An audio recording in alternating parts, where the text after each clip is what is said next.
film world. I am the Patrick, your host of Tomorrow Comes Movies, the podcast that, spoiler, talks movies. And each episode, I'll be joined by a guest co-host from a roster of movie fans to varying degrees. Welcome back, and thank you so much for tuning in. And before I get started, always remember you can join the conversation no matter what episode of Tomorrow Comes Movies that you listen to. So you can do one to two ways. First way, hashtag TOC Movies, wherever you're at on social media. Way number two, hashtag TOC Movies, and you can add us. Our social media handle is the same across the board, at TOC Movies. The announcements, it's pretty much the same old. Action series, we're down to the final four with this one coming out. We're down actually to the final three. So we're getting there. Hidden Gems of Cinema has revved up, so I've recorded a bunch of episodes for that, so that will be coming. And if you've listened to our one night only episode, that was our recent one before this one, it showcases the new format that I had teased a couple episodes ago when I was on break, I had conceived a different way to approach these episodes. And so, yeah, I'm hoping that you guys will like it, but you'll see a mixture of the old format and the new format as these episodes come out. And I sound a little tired because I'm recording this right before the Friday of whatever week this drops. So this is pretty much the end of August. And so what else? Yeah, so I did tease a new movie series called To Live and Die for the Dream. And that is a movie series about people pursuing their dreams no matter the cost. So that one is in the works, and I'm lining up people for that one. And then, of course, I will be doing a horror movie series covering all the scary movies that should launch in October. So any guest co-host that's been on before that's interested in coming back, you can do either one or both series. I'll send you the list. And yeah, looks like Hidden Gems of Cinema will turn into the action series where you'll see it sprinkled throughout the next couple weeks or months, and it'll come out. And To Live and Die for the Dream as well probably will go that route. And then with the horror movie series, most likely will go that same route. If I have a lot of people that want to do that one, so that people love horror movies. So stay tuned for that. And yeah, I think that about wraps it up. So this episode features a first-time guest co-host. This is an awesome Twitter mutual of mine who does something really unique and is kind of a throwback to things. And it's actually really, really awesome that they do this. So I'm very excited to have them on so I can thank them for what they do. And very happy with their movie choice as well. So please welcome my awesome Twitter mutual, A Ton of Bricks. How you doing, A Ton of Bricks? Oh, I'm doing great this evening. I'm doing great. Happy to be here. Awesome. Sitting at my desk. I'm not going to go full into detail, but we did a little warm up, and let me tell you, there's no way that A Ton of Bricks was expecting what I was about to ask him for about 10 minutes, right? You were not expecting Not that, at right? all. Not at all. You never know what you're going to get. I was not. No. This took me completely by surprise. Shock. Like, pull back the curtain just a little bit. What was going through your mind when you're like, when I brought up what I was going to ask you? Like, you're like, wait, what? I thought we were talking about movies. Well, I mean, things happen in life and had to do with that. So I thought, okay, maybe I can see where this is going. It did go kind of in a completely other direction. And I had a blast because this is not the life that I'm living right now. This topic that we were talking about, I don't know how much you want to go into it. So it's fun to think about what things might be like now for some people. Yeah, no, I definitely won't bring it up because I know that if I was to bring up, that person's like, oh God. But welcome to the show, man. I'm excited to have you on because I was hoping to get you on, and I was laughing at the response when you were like, I'm ready to come on. And I was like, oh, I didn't think you were ready to come on. It's because sometimes I message people. It's like 3 weeks later. Yeah. Yeah, I message people, and then you don't know because, like I said, when you're not a podcast superstar like Seth Vargas and Movie Friends, you don't know what people are going to react to onto the show, or people are not comfortable coming on camera or even talking about movies. But I always tell them, I mean, I might be the easiest podcast to do because I mean, as he's gonna, as a ton of bricks will tell you right now, you never know what's gonna happen when you come on, and I'm gonna be like, hey, I need to ask you something real quick, and it could be something so far left field that you're like, I did not expect that I was gonna be giving gentleman advice here. You know what I mean? Exactly. Well, I want to thanks for inviting me on, and I feel a lot better now than I did about a week ago, because I listened to your first episode with Ray Ray. Loved it. Ray, if you're listening, you're wrong about Casablanca. I'm sorry. You are. And then I didn't see any more episodes for a long time. I thought I hit the little plus button at the top of Apple Podcasts, right, to subscribe. And I'm like, oh no, he's not putting out another one, and I have to go on. And I'm like what? I'm like supposed to be the second one. Like, what is going on? And then I realized I hadn't pressed the plus, and there's a whole bunch more episodes which I've started listening to. Listened to your one with Average Film Dude and with Seth. And I'm like, okay, there's no pressure riding on this. If I completely screw this up, it's no big deal. You've got plenty of other episodes out there that people can listen to. So that was a huge relief when I noticed that I was falling behind.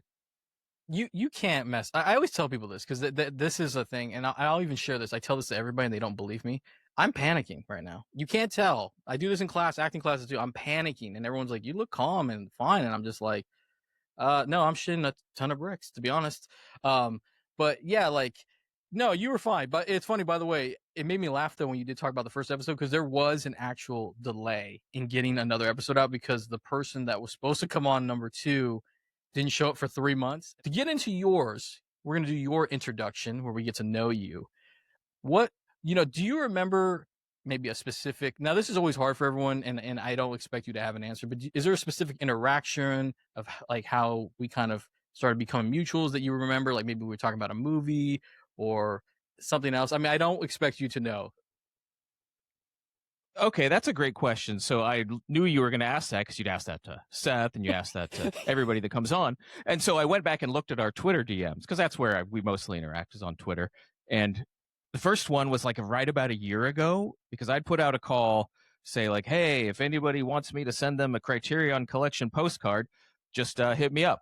And you did. And you very trustingly sent me your home address, which is what everybody tells you not to do online.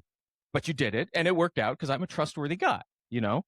So that's the first one I remember. I know we were already following each other and chatting like before that. I just don't remember a specific first one other than that postcard event. No, yeah, that I would say the postcards came up. Yeah, when I was nervous to give you my address. In fact, I had a shotgun. Every day I have the shotgun waiting, and I have my French bulldog is trained that if a guy looks like a ton of bricks to attack immediately. Yeah, it was kind of nerve wracking. But from when I kind of looked at your profile, because I'm one of those people I analyze everything before I do something.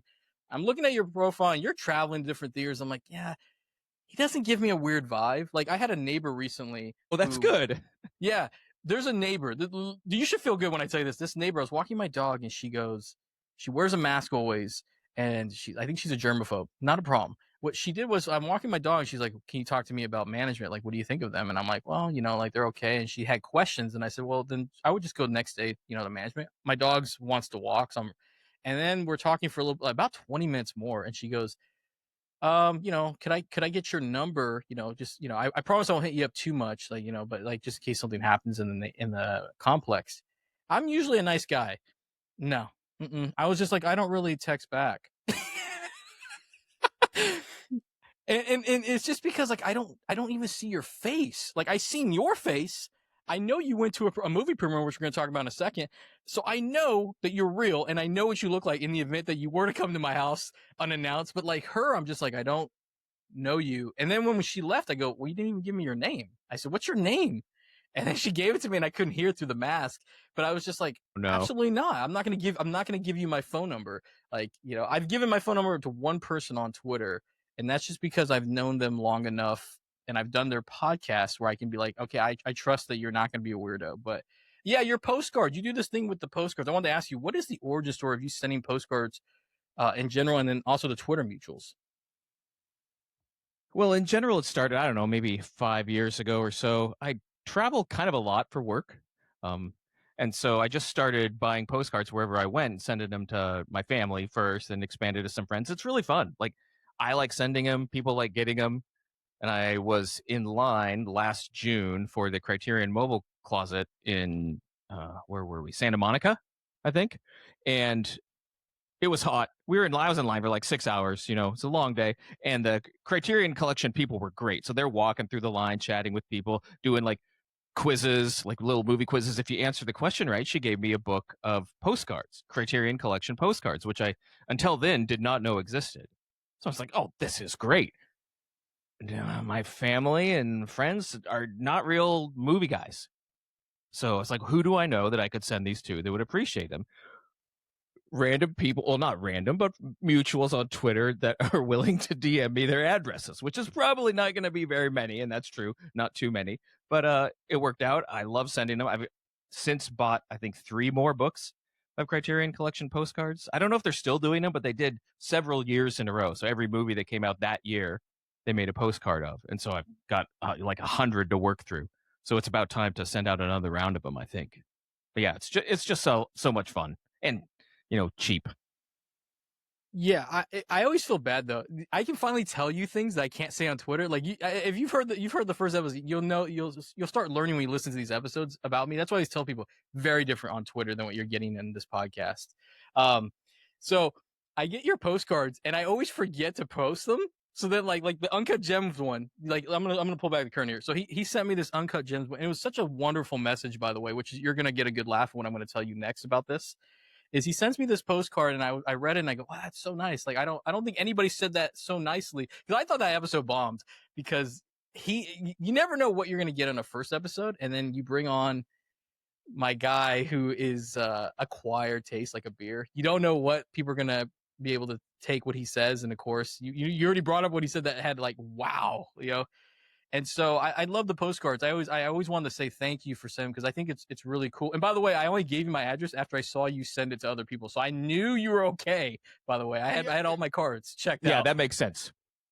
Yeah, and so I think that's cool, by the way, that you do that, because once I was in Santa Monica and I wanted to send my friends just regular postcards, and I remember sending it to my friend.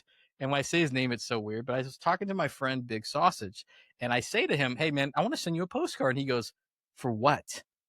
You can just text me. What are you doing?" And I'm like, "I'm in Santa Monica." He goes, "I don't need it." He's just like, why do we need postcards? And I did send it to them, but they were not into it. Like, and you have to remember, these like we're young guys, and like, what are you supposed to tell your mom? Like, Patrick sent you a postcard? Are you like, what's going on here? Like, you guys gonna communicate with pigeons next? Like, what's happening here? Based on my experience, I would have bet that his mom, I'm assuming he was living with his mom, so he would send it to their house, right? She'd get the mail and be like, "Patrick sent you a postcard? That is so sweet. It's like a real piece of mail. Usually all we get is junk mail and bills. Oh, this is wonderful."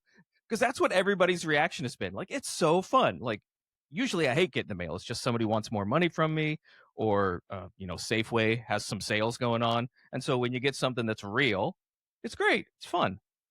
Yeah. I mean, yeah, she was cool about it, because she was kind of like my mom. Because to pull back the curtain here, this is even funnier. I was once homeless and I lived with his family. I was lived with them briefly. So like anytime, she would always worry about me. So when I sent the postcard, I think he said, he's like, his mom was like, "So he went back to California? Is he homeless still? Because he can come back and live with us." And I'm just like, no, I'm good. Yeah, but yeah, is that funny? Yeah, I hope they get him on one day, because his name has always made people go like, "What?" But yeah, I wish I had the excitement that you got with the postcards with the Twitter mutuals. I think it's cool. Like, I honestly think, a ton of bricks, you're one of the coolest mutuals I have, and you're like over here going like, "Yeah, I think you barely speak to me," and I'm like, "Yeah, since I podcast, I don't even go on Twitter anymore. I'm done. I'm done." So, because I have like 15 in the can. Not even kidding. Oh my gosh. Yeah, you've been busy. And I love interacting with you when you were on Twitter, because you're always so like nice and respectful. And there's not that many people on there that are like that. So it's very refreshing. Like, I know whenever you pop up, it's not going to be you angry, yelling at somebody about something. It's a nice refresher. Yeah, I try to be positive, because man, there's so much negativity in the world. And truth be told, like, I have mutuals that love certain things I don't. Like, I'm not a Lord of the Rings fan, okay? I think it's okay, but there's people who love it. In fact, I know that you are a cool mutual, because I say this all the time. People who like Movie Friends are good people. If you don't like Movie Friends, we're not friends. I'm just being honest. Yeah, because it's different. Yeah, most of the people that voluntarily gave me their addresses to send postcards are listeners of Movie Friends. So it's a great community over there. Yeah, exactly. Now, here's another question: is what movie or movies made you love movies? A lot of these questions are the same in these intros, but I'll flip it around once in a while. Right, which has given me an advantage because I had some time to think about this. And so, as far back as I can remember, I always wanted to be a cinephile. Right, that's only partially true. But as far back as I can remember, I love movies. The first one that really grabbed me was, like a lot of people my age, Star Wars, the original, Episode 4. You know, the 1977 original. Growing up, we had a black and white TV, no VCR. TV was like almost prohibited in my house. There's like 2 shows I was allowed to watch. My dad was a teacher, and occasionally he would bring home a VCR from school, like over Christmas break, so we could watch some Christmas movies. And every time I made us go to the library and rent any of the original trilogy that were available. They weren't always, and so we'd have to get other things. But for some reason, I don't know if it's my personality or what, but movies really like hit hard emotionally. The first time I remember that happening would have been, I think, 1986. My parents took me to see The Great Mouse Detective. Do you know that one? The Disney movie, cartoon. Yeah, I haven't seen it since because it scared me so much. There's the bad guy named Ratigan was just so evil and scary that I couldn't sleep for days. So it's like movies have always just hit me extremely hard, and they still do, and that's why I love them so much. Yeah. Wow, we're similar. It's funny. There's some dark humor that I could throw on that, but yeah, there's movies will hit me so emotionally. Like if I see La La Land, I am done for days. Like it because I always felt like that was something. Like when I first saw it, I saw Christmas 2016, and I remember being like, "This is a sign from somewhere in the universe, being like you should go make movies." And then I don't. So then 2026 comes by, and then the day before my birthday, I saw it again in theaters, and I say, "Okay, you got to do something." So then I enrolled in acting classes. I think like finally I was like, I'm just doing it. Like I'm gonna go do it. But I love that you share that like about Star Wars because I love Star Wars. That's my favorite thing in the world. But you couldn't tell because I never talk about it on Twitter. I love it. It's my it's like, and I'm talking about original trilogy. Like I grew up with that. I collected all the '90s Kenner toys. I know that there are special edition versions, whatever, but I grew up with the original the way it was. And that's why like when you said that, like a part of me, I don't even know if it showed up because I'm stone cold face sometimes, but I'm like my light like it lit me up when I hear Star Wars because you say like being a cinephile. I always say movie buff. I didn't know cinephile was a thing until I got on Twitter, but I always said movie buff. When you talk to people who are, I guess, movie fans, movie buff, cinephile, you don't hear Star Wars get brought up often because I feel like we have this thing, we're always worried with each other that we don't want to look like idiots. So we're like, what movie made you really love? And I'm just like, yeah, when I saw The Great Escape, I knew that's when I loved, movies. And I love that, by the way. I saw that in high school, but like I can't say that. I have to be like, I saw Star Wars and it made me go that if that can bring you joy, absolute joy, no matter how many times you watch it, that's how you know that movies had an impact on you. So I love I have to watch The Great Mouse Detective. I haven't seen that since I was a kid. I haven't seen it. It's crazy. Me neither. I'm still afraid to rewatch it. Wow. I don't want to see Ratigan again. No. I appreciate you bringing up the Kenner toys in the 90s. So here's a question for you. Did you also collect or have any of the Micro Machines, like miniature Star Wars play sets? Because that was my jam in like the mid 90s, early 90s. If I remember correctly, you could get like a C-3PO head that would open and little Micro Machine figures and vehicles in there. It was great. Yeah, right. I think I might still have some somewhere. Yeah. Okay. So maybe this is it. Wasn't there one where it was a Millennium Falcon where you could open it up and you could? Oh yeah, I've got that one. I've got that one for sure. Okay. This is why you're on the podcast. Okay, look at this. This is the happiest that Patrick's been in a while. Because you should have heard me crashing out right before we got on this podcast. Yeah, like that one. I remember that, and I remember a friend had it, and we would watch him, play it. And I just remember being like, oh, and I got it, and I remember that being so cool. And it's so funny we're talking about this because kids do not play with toys anymore. It's like tablets, but I used to make my own Star Wars movies with the figures. Right. One time, my dad caught me in high school. I had him all laid out on my bed. He came in, and I didn't know he was going to come in. And I'm over here like, I had the little speeder bikes, and I'm just like, and I'll never forget this.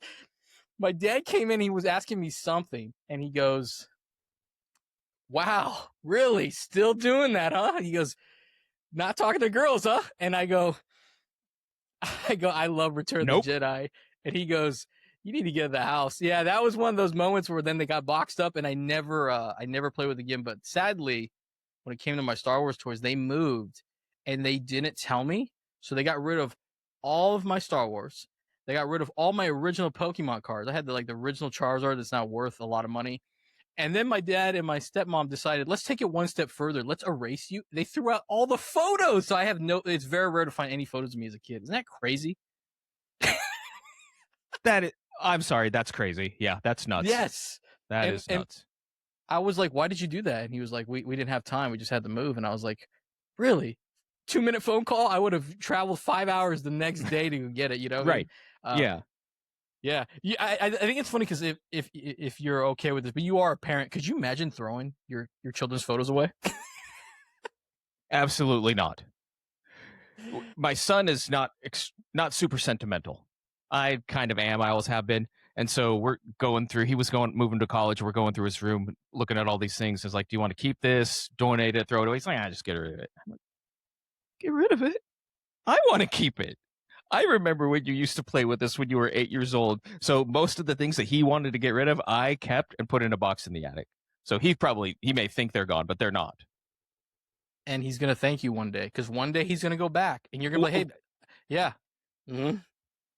Yeah, one day, you know, when I die and he inherits this house and has to go up to the attic and clean everything out, he's going to pull one of those Clark Griswold Christmas Vacation scenes where he's up in the attic looking through stuff and like, you know, crying, and there's no movies up there. But, you know, that's how I dream about it. I just hope that he doesn't fall the way that Griswold went. Well, I mean, yeah. That would not. He's like, you know what? You should have threw it away. But well, it'll be his house then. It's not my problem to deal with.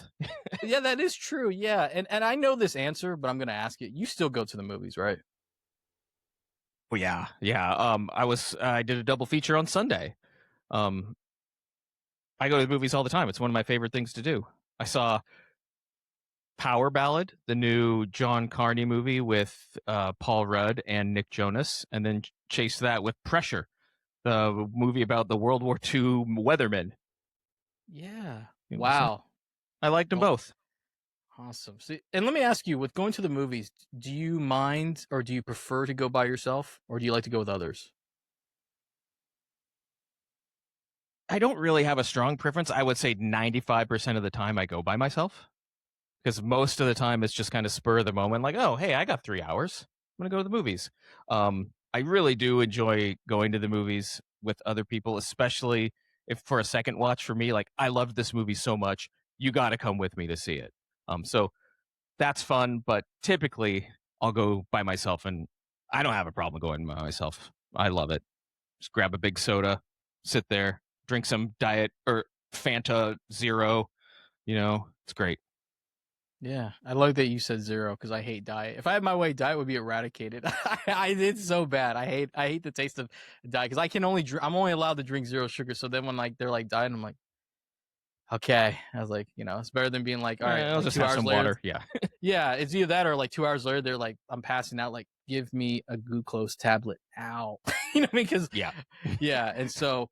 But yeah, I wanted to ask you about that because I don't think I've asked people about going by themselves because that's a thing with people. That's what's really holding many people back is doing things by themselves, especially movie watching. And I used to go through that hurdle. And then somebody was like, why do you care? No one's ever going to see you again. And I was like, after that, the Patrick did not give a fuck. He was just like, okay, cool, whatever. And then excellent. And then people started sitting next to me and I go, why are you next to me? Like, so I had to go to the edge because like, do you have a preferred seating? Middle, roughly.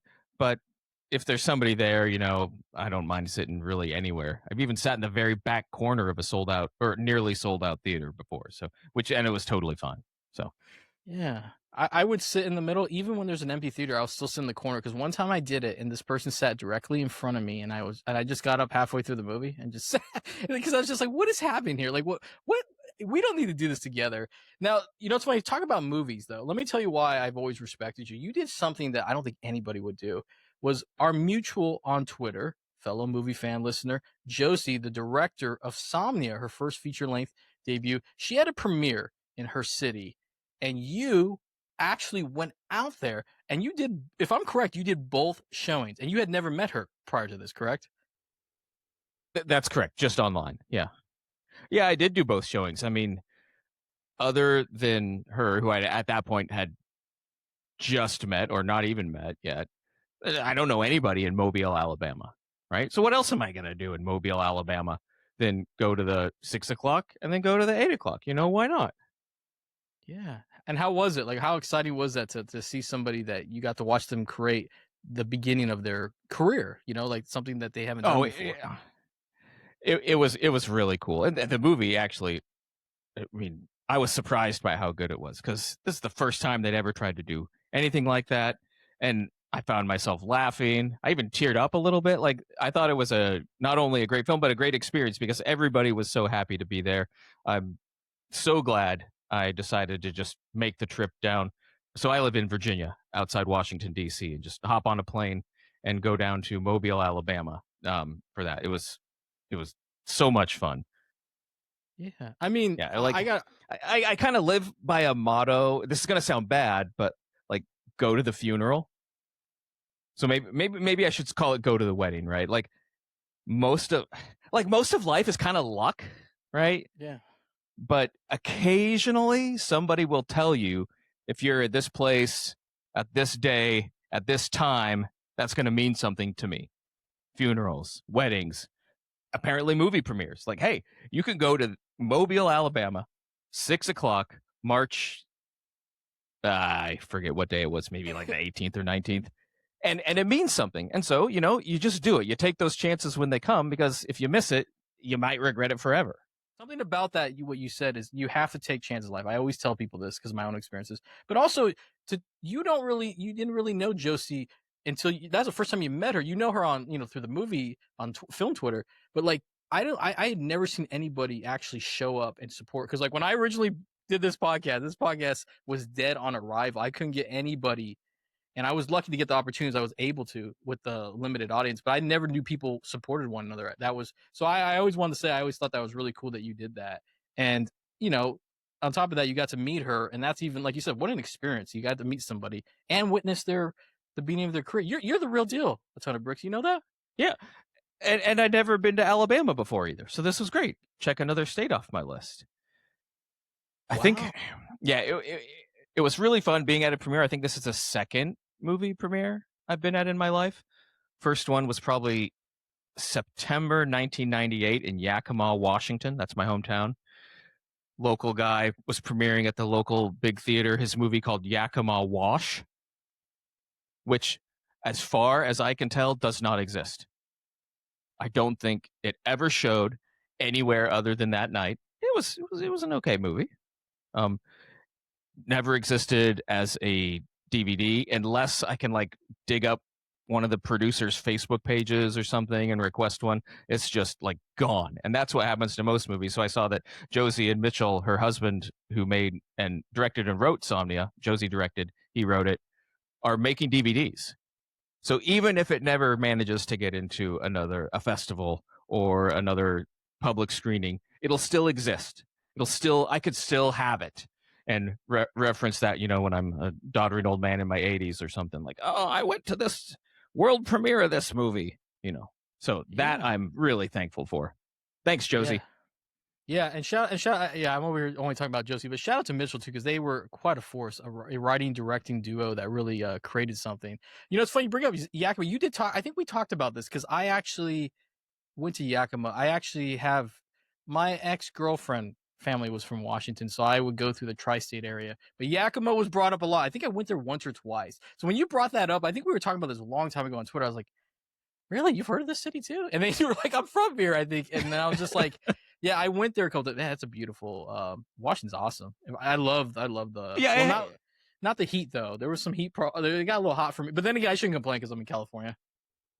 Well, so the first time I went to Bakersfield, do not recommend all that much, by the way. It reminded me a lot of Yakima because it's agriculture town, hot, but also like you've got mountains in the distance. It's kind of beautiful, but there's not much there. So like Yakima is great. You're a few minutes from like big time mountains, lots of wineries and all this stuff around, beautiful valleys and agriculture, but there's really not much going on there. So I left at 18 to go to college and never really went back. I mean, would go back to visit family and stuff, but never lived there again. Yeah. If you were to go back today, do you think it would feel kind of strange, even though you had grown up there? Like, does it feel strange, different? Like, if you were to go back, you think? And I got over that. Like, it really felt strange in my 20s after I got married. My wife's also from Yakima, and we would go back and be like, oh, we got to get out of here. Now, when I go back, it's about, I don't know, 5 or 6 days. I'm like, you know what? I think I could live here again. And then on day 7, I'm like, yeah, maybe not. I've already run out of things to do. And so, like, you know, it's great to visit. And my wife's stepdad, my stepfather-in-law lives there, and a couple of her siblings live there. One of them whom just had a new baby. So, you know, we still have reasons to go back there, but it's now a good place to visit. But yeah, I wouldn't live there again. The reason why, this is what I'm telling you, you never know what you're going to get on this podcast. But yeah, the reason why I asked is because Arizona was a big deal for me. It turned me into, I met everybody that has come onto the show outside of that knows me is from Arizona. So like my movie, everything, working at the movie theater, everything changed over there. And I got there when I was 19. And when I went back there a couple of years ago, I had to do something. I felt like I had never lived there. That's why I had to ask you, because I'm like, what is happening here? I used to want to stay here forever, and now I'm just like, all right, I'm ready to go. But I mean, I miss my friends, obviously, but I'm just like, I have no interest in living there. But it helped shape me. That's why I wanted to ask you, because like it shapes you, but then you come back and it doesn't feel the same. And then that happened with California during that era too. When I would go back to California, I'm like, but now I'm over here like I'm not leaving. I'm like Wolf of Wall Street. I'm not fucking leaving. But yeah, and I loved your story, you and Ray talking about all the adventures at the theater in Arizona. Love those stories. That was great. So that episode, I don't know if other people didn't like it. I loved it.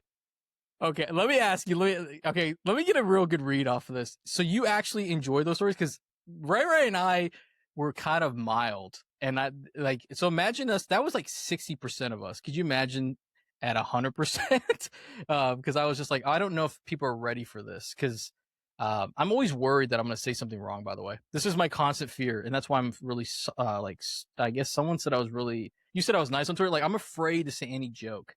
I won't do it. So like, if you thought that was entertaining, that's I gotta text Ray after this, because he'll be enthused, because I was like, hey, everyone hates you. Not me, not this guy. Yeah. Well, actually, I mean, I haven't met him in person. Maybe if he went to 100%, I'd be like, nah, I'm out of here. But I thought it was a lot of fun.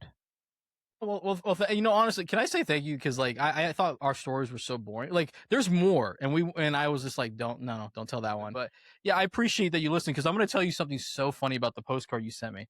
You're gonna get a kick out of this. The Patrick does really watch what you guys are doing on Twitter. So when my first episode came out, you wrote a post, now listening. I don't know if you remember this, and we're in the Discord. Yeah, we're in the Discord of Movie Friends, right? And I'm dying. This is so fun to tell you this. I've been waiting to tell you this for a while. Is I see you post and I go, is he really listening? And I was like, oh no. And then you popped into the Discord of Movie Friends and you're like, now watching. And I started laughing so hard. I go, he only gave it 30 minutes. He goes, man, fuck this podcast. I can't do it. And I was dying. I don't know if you know this. This is so funny. Oh my God. This is what you get with the Patrick, by the way. This is what he's thinking. And I go, wow, you totally bombed. So let me explain that a little bit. I can't tweet or type now watching while I'm driving and listening in my car during my commute. So this was, you know, probably well over an hour in by the time I posted that. And then, you know, when I'm at home, I don't typically listen to podcasts. I'll just watch movies instead. So it's a car event. So when I went back to the car, you know, that's when I finished it up, and that's where I listened. So I'm sorry for making you stressed out thinking that I didn't like it. No, it was top notch. So tell me some of your favorite actors. This is like a 4-in-1. Favorite actors, favorite actresses, movie directors, and writers, if you want. I mean,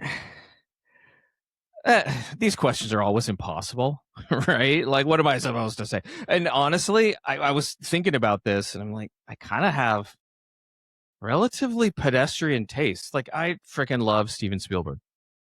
He's a genius with moving the camera and blocking. Like, it's just incredible. I know everybody wants to say he's overrated, and then every time I watch a Steven Spielberg movie, especially one I haven't seen, I'm like, no, he's the best. He's the greatest of all time. Right? So definitely up there. I love P.T. Anderson movies, Paul Thomas Anderson, not the other Paul Anderson. I mean, some of his are fine, but I'm specifically talking about Paul Thomas Anderson. Like, One Battle After Another was my favorite movie last year by far. One of my very favorite movies is directed by Celine Sciamma, who directed Portrait of a Lady on Fire, and then my favorite is Petite Maman. Just this incredibly beautiful French movie from a few years ago. Stanley Kubrick, Alan J. Pakula, All the President's Men, Klute, Parallax View. Love that like 70s paranoia stuff. And then about a year ago, I went to the Stanford Theater in Palo Alto, California. It's like this completely renovated old early 1900s theater that actually has an organ in the stage that comes up during the intermission between their double features, and the guy plays like a real 100-year-old organ. It's incredible. And so I went to a double feature of Joseph von Sternberg movies last year, and they were incredible. The Blue Angel and The Devil is a Woman, great name for a movie, by the way. Like he's great. They both star Marlene Dietrich, so she's also one of my favorite actresses now. Just a great combo. And that theater was renovated by like one of the heirs to the Hewlett Packard fortune, this non-self-made billionaire. Like, if I ever had $1 billion, that's the kind of stuff I would do. I don't need more money than that. I'm going to spend it on, building this incredible theater. He funded this incredible film archive at UCLA.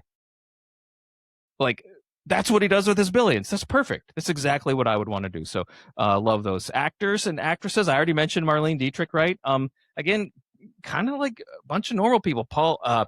Philip Seymour Hoffman, good in everything that he was in. R.I.P. Jeff Bridges, I love. Renata, I don't know how to say her last name. It's like Reinsva. Yeah, no, that's it. Yeah, Reinsva. Is it right? Okay. Everything that I've seen, I haven't seen Backrooms yet, but everything else I've seen her in, I've loved. And Ethan Hawke in Blue Moon. Did you see Blue Moon last year? Yeah, I wanted to put him through a table because I wanted him to stop talking. Totally understandable. I didn't really love the movie, but his performance was like so spot on. Like you said, he was a super annoying guy. I doubt he's like that in real life, but like he just inhabited that character. Love his acting. Meryl Streep, she's one of the greatest. John Goodman, same. Viola Davis is awesome in Widows. I don't know if you've seen Widows. I have not. I love her.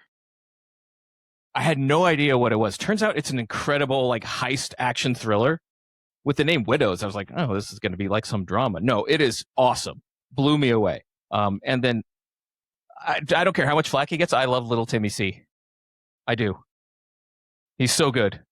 Like, he gets a lot of shit, but every movie that he's in, well, maybe not every, but all of them that I've seen, he does great. He's a great, great actor. And I don't know. Maybe I would have given the Oscar to Ethan Hawke last year, but if not him, it should have been. I think it should have been Timmy Chalamet. But that's just me. I love everything you said, but you had me. This is so funny. You had me at Meryl Streep because I'm sick of having to defend her. Constantly having to defend her. Yes, From I whom? do. A lot of people I talk to, they don't believe. I even said this recently. One of the only times I ever spoke to somebody in the industry was J.T. Mahler, who did Strange Darling, and he wrote The Long Walk. I told him this because he wanted Meryl Streep. I was like, yeah, I wrote like, yeah, it's crazy because people think Meryl Streep is like a bad actress. And he responded, he goes, wait, what? And I remember going into it, I'm like, yeah, dude, I asked a lot of people and they're like, they don't think she's as talented. And I'm my mind is blown. But yeah. I go out to California, I don't know, once or twice a year for work. And so that's also one of the reasons why I love going to the movies by myself, because I'm traveling for work by myself. What else am I going to do? So I love going to new theaters in new cities. And sometimes they turn out amazing, like that theater in Palo Alto. Yeah, that is awesome. And you mentioned, directors. A lot of great directors. Philip Seymour Hoffman, I remember when he died, it was when the Seahawks were playing the Super Bowl. And I remember I had to be sat down for that one because they were like, hold on. Because like when celebrities die that I care about, like Whitney Houston, I had to be sat down. This is going to sound strange, but Nate Dogg, I had to leave. I was getting an oil change and I said, I have to go now. And they're like, for what? I was like, Nate Dogg died. And I remember the guy being like, what does that have to do with you? And I'm like, let's go. like I was like, let's go. I gotta go because I have to process because I love the music. Hold you know on. what I mean? Hold on. Nate Dogg died? When was this? Yeah. I completely missed that. But yeah, he died, I believe, 2013. Yeah, Oh, he had I jeez. think, he suffered a couple strokes and then it just didn't work out for him. Yeah. Because whenever I throw a karaoke party, Regulators is always one of the songs. Every single time that song will get played. It's like one of the classics. I did not know that he had died. Connor Brooks, you can come back on this podcast any fucking time. When you're saying Meryl Streep, talking about Regulate, I actually saw Warren G perform that. I was real big into hip hop, and I used to go to all the festivals and stuff. I love 90s hip hop. So yeah, that is awesome. And as we wrap up your introduction, because I told you I'm a rambler. I will talk as much as I can. Me too. I'm a yapper. Let's talk about this right here. Which of these directors do you think is best at capturing and creating action? And here is your list. Hit me. John Woo, Michael Bay, James Cameron, David Leitch, George Miller, Chad Stahelski, or Robert Rodriguez. Okay. So I got to be honest, I've never seen much of Robert Rodriguez, so I'm just going to have to set him aside. Maybe one or two. I think he directed one of the segments in 4 Rooms. Maybe. I haven't seen that one. Yeah, it's very, very uneven. His is great. His little short is great. The other 3 are not so much. So I'm going to set him aside. So David Leitch and Chad Stahelski they're both like from the John Wick cinematic universe, basically, right? Yeah, Chad directed all the John Wick films. David is connected, but he did movies like Bullet Train, Fall Guy, Right. Deadpool 2.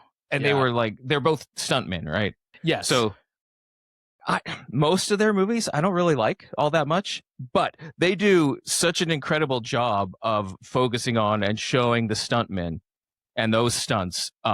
Like movie as a whole, not necessarily my thing, but the stunts that they pull off because they did it themselves for so long, pretty incredible. I did really love the Fall Guy that had some incredible stunts and also was a fun movie overall. But most of their stuff, like Bullet Train, the stunts were fun, but the movie itself wasn't great. So number 1, probably George Miller.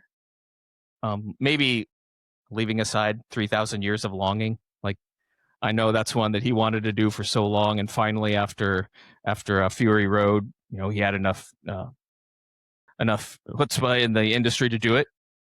Didn't love that one, but his other movies, just incredible action. But I'm also going to have to put him in a tie with, believe it or not, Michael Bay. That's fine. Again, don't really like his movies, but he's doing things on such another level. Like, I saw Ambulance. Did you see that one? No, I don't know why I skipped that one, but yeah, he did that, right? Yeah, he directed that, and he's doing things with drone shots in that just blew my mind as I'm watching it. So he is thinking about how to move things around on this little rectangle that we all look at in a way that just I never would have thought of. So I love the way he does it. And I even like at least the first half of most of the Transformers movies. They never end well, but but the things that he pulls off, and you can't talk about Michael Bay without talking about Armageddon, which is just start to finish an incredible movie. But John Woo, who we're talking about today, like I haven't seen many of his movies. In fact, the one we're going to be talking about is the first of his Hong Kong movies that I've seen. Oh my God, I can't wait for you to go through the rest. Yeah, but now after watching this one, I can't either. But I love his Hollywood stuff. I know MI2, Mission Impossible 2, gets crapped on all the time. I freaking love that one. I love the balletic slow motion stuff he's doing in Hollywood. Face Off, the same. Like, these are incredible.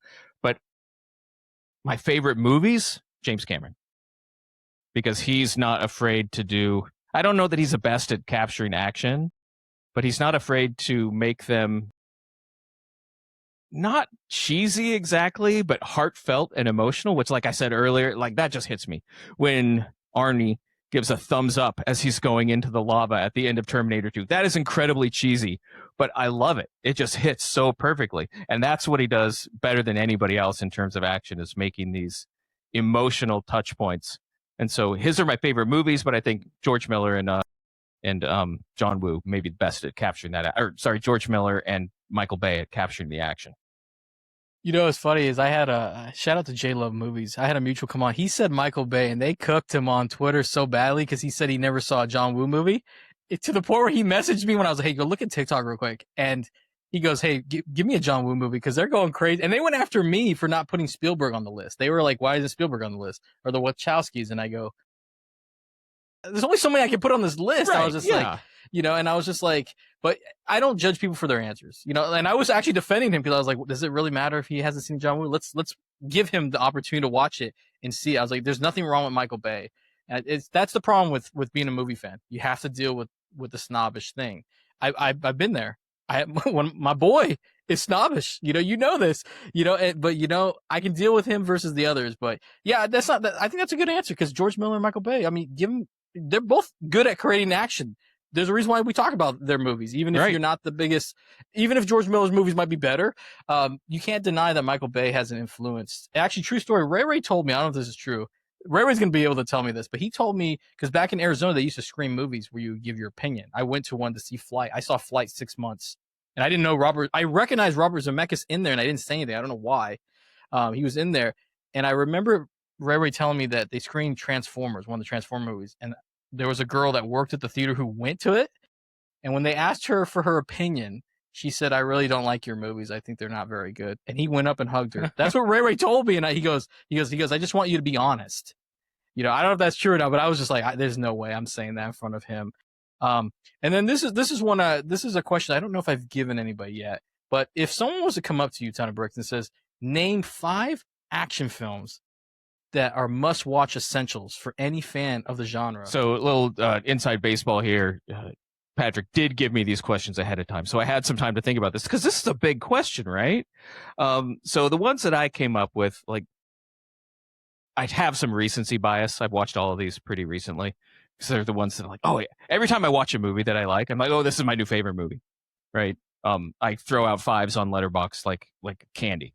So Terminator 2, it is start to finish, just absolutely perfect action movie. Terminator 3, on the other hand, is terrible. So I watched Terminator 3, and then like maybe I'm thinking about Terminator 2 wrong. Maybe I don't remember it correctly because Terminator 3 is dreadful. So I went back a few days later and watched Terminator 2. No, it's perfect. Absolutely perfect. I'm going to put The Matrix up there. Saw The Matrix, not knowing anything about it in 99 when it came out. Had to go back and like the very next day to see it again because it blew me away. They were doing things with the famous bullet time. I mean, I will say Matrix was incredible. What it did to action movies for the next 10 to 15 years where everybody's trying to make their own Matrix was like, okay, we get it now and you're not as good. So just do your own thing. But put that aside. Matrix is up there. The General, silent Buster Keaton movie.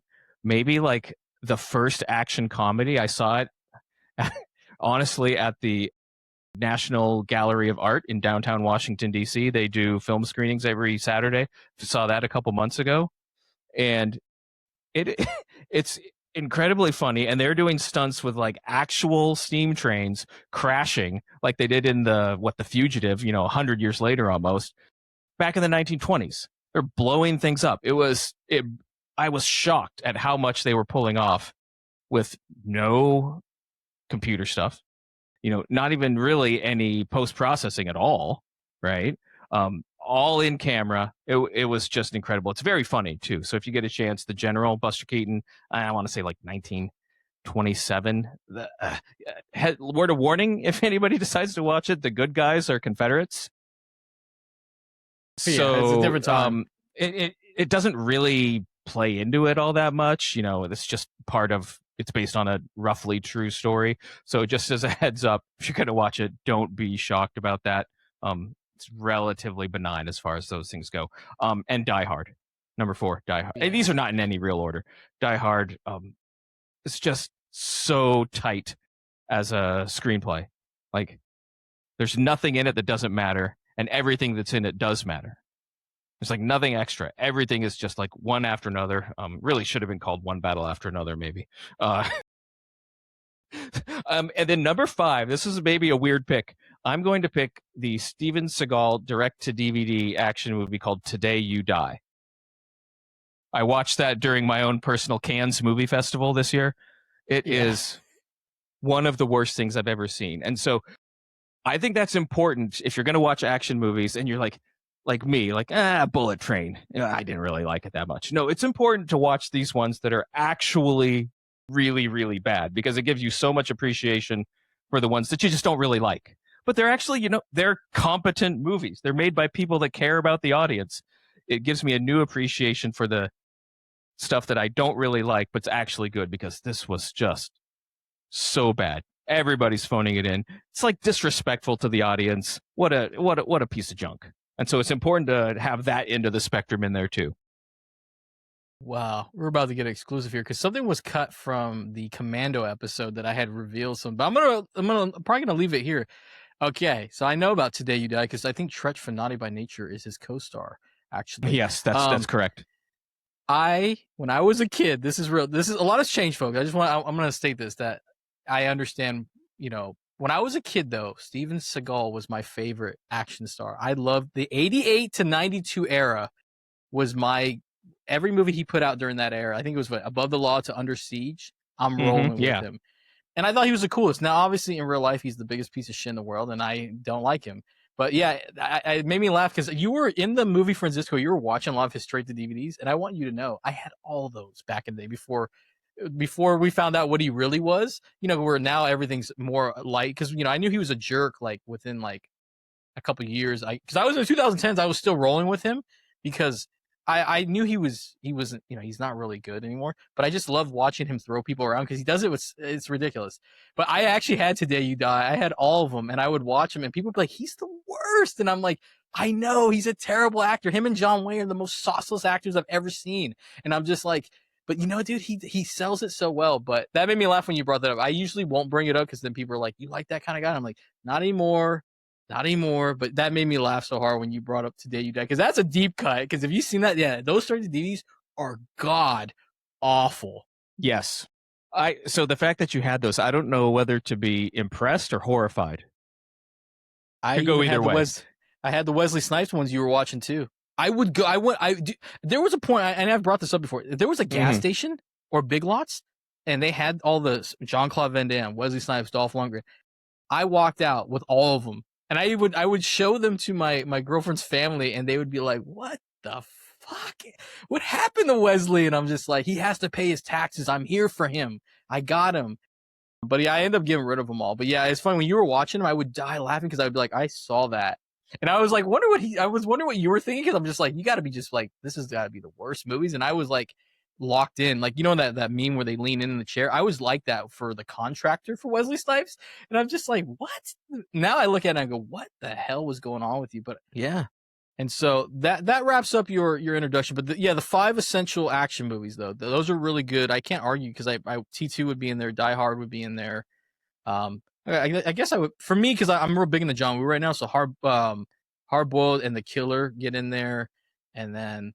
Probably, there's one, probably Commando. Yeah, Commando's ridiculous. That would go in there. But I loved your choices. And that concludes your long introduction. Yeah. And so we're going to finally review this movie. Now it's part of a movie series.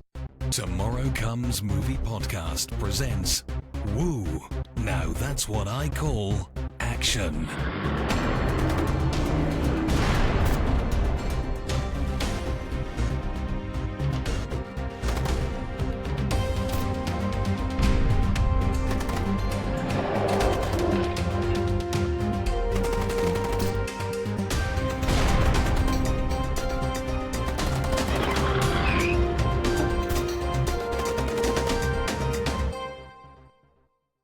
But this action series is all about, it's mostly geared toward explosives, like explosive action, fist fights with minimal use of martial arts for a particular reason. And then, cars and all kinds of things. And so you chose a movie that I had never seen, but I just put it on the list and go, let's see what happens. But you chose Bullet in the Head, John Woo's 1990 film. And I'm gonna give these movie facts here. It was released in theaters on August 17th in Hong Kong. It's in Cantonese. I believe there's Vietnamese, there's English. But most of it is in Cantonese. And I accidentally watched the English version in the beginning. I got really pissed off and immediately went and grabbed Did you do it in English? I did the exact same thing on Tubi, and I was like, "What the hell?" And then had to go back and switch to Cantonese. Yep. Yes. Okay. Yeah. Because it would not hit the same. It's directed by John Woo, who also co-wrote it with Patrick Leong and Janet Chun. Stars Tony Leung, Waze Lee, Jackie Chung, and Simon Yam. And basically, because I just realized I did not write a synopsis, so I'm going to do this at the top of my head. It's a story about three friends who decide to travel to Vietnam with ambitions of bigger things in life. And what they get is a completely different journey that will change the course of their lives forever. Now, if you haven't seen I almost said A Ton of Bricks. That's so funny. If you haven't seen A Ton of Bricks, he's here. But also, if you haven't seen Bull in the Head, I would recommend watching it. It is worth a watch. And if not, we're just going to spoil it because we're going to bounce around everywhere. So are you ready, A Ton of Bricks? I am ready. All right. Of course you are. It's so funny. Every time I say that, they're always like, yeah, let's go. Let's talk movies. So yeah, just curious though. I know you kind of talked a little bit about it, but why out of all the movies I gave you on that list, like what stood out with Bullet in the Head? So I wanted to watch a movie that I haven't seen before. And given that, I had to come up, like, I didn't want to get decision fatigue, like rack my brain, like, oh, I don't know which movie. So you just come up with some random ass way to pick a movie. I love the Rage Against the Machine song, Bullet in the Head. Let's watch Bullet in the Head. And I mean, I didn't really want to watch Hard Boiled or some of the other more popular John Woo ones because I'm probably going to get around to watching those anyway. So this is one I felt like I was unlikely to watch, and it had some connection to some other random thing that I like. Let's do it. Perfect. Yeah, it's funny. I'm so into John Woo right now. It is like crack for me the way I'm digesting his Hong Kong movies. I'm going crazy, and I really love the choice. But then I'm like, I get nervous when people pick movies that I don't know for sure if it's action because I'm going as I'm watching it. I go, oh, I do this a lot too. I go, oh no, is this action? Like because like there was another movie I have coming soon that I was convinced was not. And so I'm really glad that you chose a movie that isn't something you had seen before because I don't judge people's choices, but I love the people that are like, I'm going to dive into something I don't know and we're going to see how this goes because it's an unpredictability factor of what's going to happen on this episode. Cause I don't know what you're going to say because you hadn't seen it before where you could easily say like, if it was Today You Die, which I would have died laughing if you were like, can I recommend one? But yeah, great choice. So now talking about Bullet in the Head, though, I will say this on a tangent. I did see Rage Against the Machine in concert one time, and that was an experience that I'll never forget until people started starting fires around me. And I was just like, yeah, they started doing fires. And I go, what has happened here? Like, are we here to have a good time or we're here to like, basically destroy half of California? Like, what has happened here? Yeah, I actually saw them live just a couple of years ago on their last tour where the audience was mostly middle-aged men. So the risk of fire was pretty darn low, but it was incredible. Although Zach De La Rocha had a broken leg and just had to, because he broke it at a previous show and had to sit on a box the entire time because he couldn't walk around. Still, they burned the place down and they had Run the Jewels opening for him. What an incredible show that was. Loved it. But that's, yeah, like you said, a total tangent. But man, that was a great show. I have to ask, did they perform that one song with Zach De La Rocha? Because I love that song. They did. Yeah. This is what you get on Tomorrow Comes Movies. Is we're like, hold on a second here. I need to know if he that song is amazing. Wow. Close your eyes and count to fuck. I think it's called. Or it's so good. It's so good. Yeah. Wow, amazing. I saw them with a young crowd because they reunited at Rock the Bells. I think it was like 2007, and I'm just like, yeah, I would prefer your crowd. But yeah, moving back to Bullet in the Head. This is what I'm talking about. This is what you get with Tomorrow Comes Movies. How easily I can like lose attention here. But going back to John Woo's 1990 film Bullet in the Head, you finished watching it. What is some of your first impressions of it? Like, what do you think about it? Well, you mentioned worrying like, oh man, is this an action movie? I kind of felt the same way. It starts out with kind of like an out of nowhere, apropos of nothing gang fight. And then it goes into this kind of like not quite teen, but young adult drama,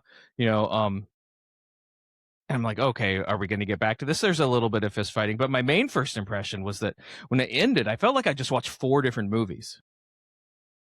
Like the first part with the, Hong Kong young gang, kind of like that's kind of a genre of movies itself, like petty underworld stuff going on, trying to make a living. You have to borrow money, you get beat up to pay it back, that kind of thing. Okay, I could get into this. Then it totally changes to like an actual underworld thing in Vietnam, where almost like a damsel in distress movie, and then it turns into a Vietnam War movie, and then at the end it turns into like a Hong Kong underworld revenge fantasy. And I'm like, this is probably rude to John Woo, so I apologize, John, if you're listening, but it almost felt like trying out for Hollywood. He's like, see, I can make this genre of movie that Hollywood loves. I can also do this genre. I can do a Vietnam War movie that Hollywood loves. I could do a gangster revenge flick that Hollywood loves, and I can do them all well. I mean, he does. And so it's like 4 movies with the same characters crammed into one, and I was trying to wrap my head around it. That's hilarious. I did do some research. I don't know if you end up researching it because I was just like, yeah, it is a lot going on in this movie. It's like different segments of this movie and rolled into one. But I read, I don't know if it's true, but I read that he had issues with the producers where they were concerned about the budget, and then they cut a theatrical cut, and then there's a final cut which is like a little bit longer. But I heard the theatrical cut is kind of a mixed bag, and then I heard that they tried to add more action to it in the theatrical cut because of based off the success of The Killer, which I clearly saw.